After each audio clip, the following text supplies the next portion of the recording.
The second new weapon of this season I tested was the Carrick, a semi-auto bullpop sniper rifle featuring an exceptionally high fire rate, in other words, a new Signal 50. As with the FRA, I didn't want to judge this sniper based off my first conceptions, so I wanted to have a little time with it. However, after the first play session, once I had it fully ranked, I just couldn't bring myself back to it. A lot of the time I can turn a fight round with my sniping, but I need to be able to hit my shots, and whilst this gun has a high fire rate, it felt sluggish and the velocity on it sucked. Yeah, we'll be able to do it.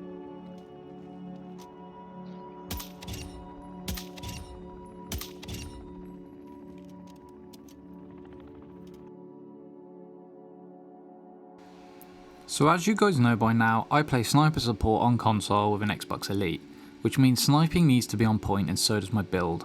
On console you need more stability for hitting your shots so that when you scope in you are already on target. You also need good scope sensitivity to track when you are scoped in. However, the most important part about sniping is bullet velocity. The higher the velocity, the more hit scan the shot. This is the same for one shot builds, the more velocity you can add, the better the drop. So pretty much all my snipers follow a very similar build depending on the map. I only ever saw 2. Yeah. As you can see from these clips and the ones earlier, the Carrick has none of these attributes and should really be built in a different way for a different playstyle. Broke, he's down. I'm down. The third is right next to you. The third is right next to him, James. Fuck, reload. There we go. Okay, so here are the stats.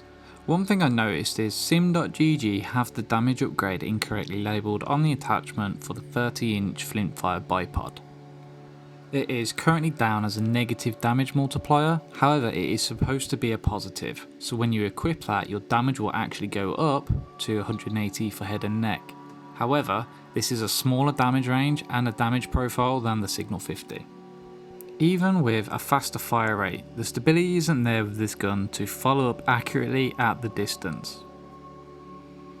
The next thing we need to look at is the muzzle velocity. Whilst it does have almost 1500, it is still 150 off the next lowest, which is the SPX. And coupled with this, like the Signal 50, they both have very bad bullet drop, making them the worst out of all the snipers, meaning you really have to lead your shots at range.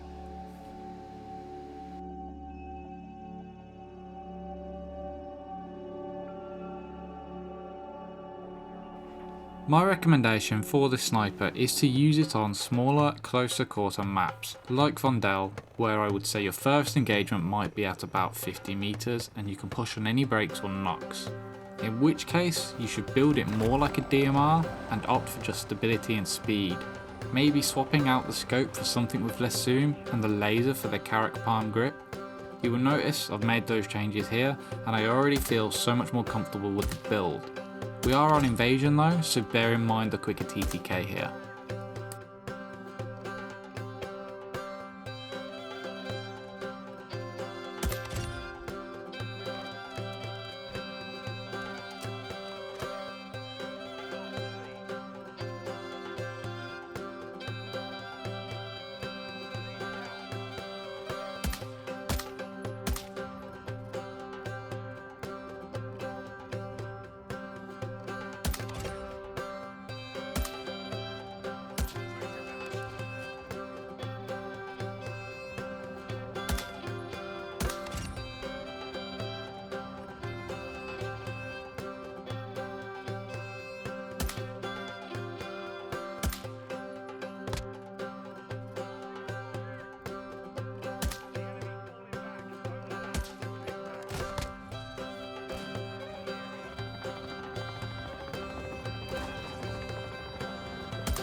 Okay guys, thank you for watching. Remember to drop a like for the algorithm, and if you like this loadout video and you want to see more, drop a subscribe as there will be a lot more loadout videos to come.